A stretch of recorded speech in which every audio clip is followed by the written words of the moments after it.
Well, hello, ladies and gentlemen, boys and girls. Matt with Bam Ranch. Thanks for watching. So, how many of y'all have heard the story about the ant and the grasshopper? It's a kind of a child story. Of course, I know that y'all have probably heard it. But the grasshopper is happy, and he lives his life during the summertime, during the beautiful weather, the beautiful green grass, with all the food that he could ever dream of. And he never once has any thought that that's going to change.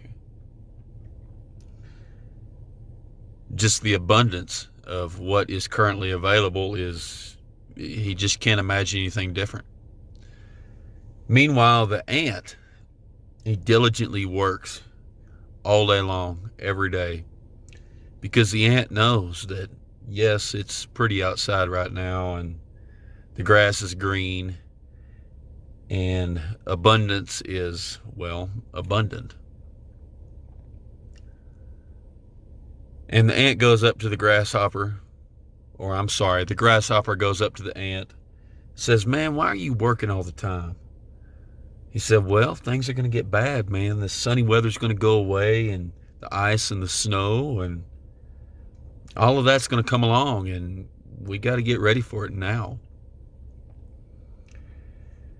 And the ant says, "Oh, you're crazy. Look at this. These beautiful sunflowers, this wonderful spring day. You're crazy, man. Enjoy your life." And the ant says, "You know what? I do enjoy my life, but I also take the time to get ready for what's coming." And as we know, the story goes that, fall arrives and it starts to cool off. The leaves start to change colors. And the grasshopper looks up and realizes that abundance is, well, it's abundant no more. And depending on which story you read and who the target audience was, either the grasshopper passes away or the ant is super friendly and takes the grasshopper in and helps him.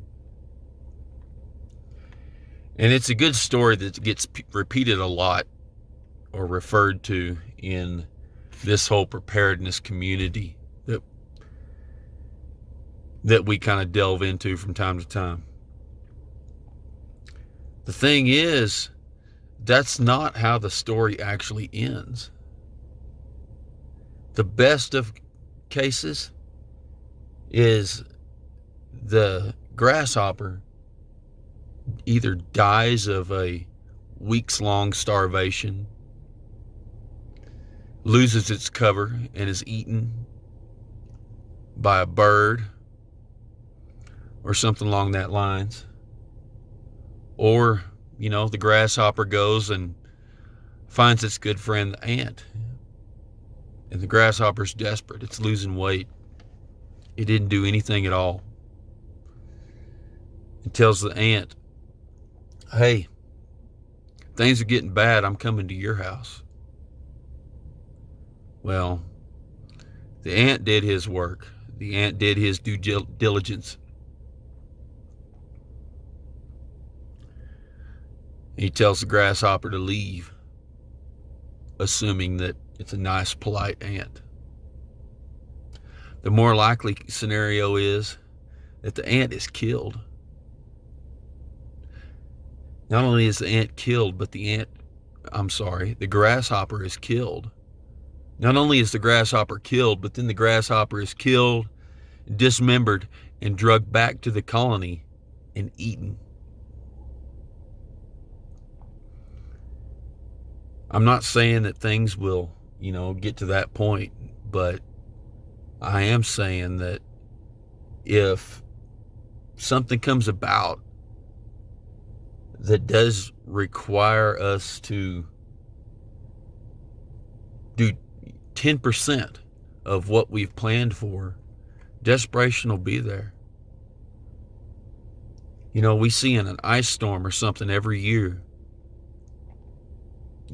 what kind of desperation happens. Heck, we see desperation happen on Black Friday whenever people can't, there's not enough TVs to go around.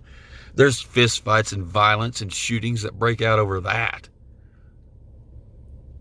Whenever the TVs become food or water or shelter or fuel, gasoline, we've seen some pretty violent happenings going on, with gasoline. So is it important to be the ant? Yeah. It's pretty important to be the ant. That doesn't mean it has to consume your whole life. That doesn't mean that you need to not waste your time on things that you enjoy. But you do need to take part of your time and do the work of the ant. And you also need to be ready to defend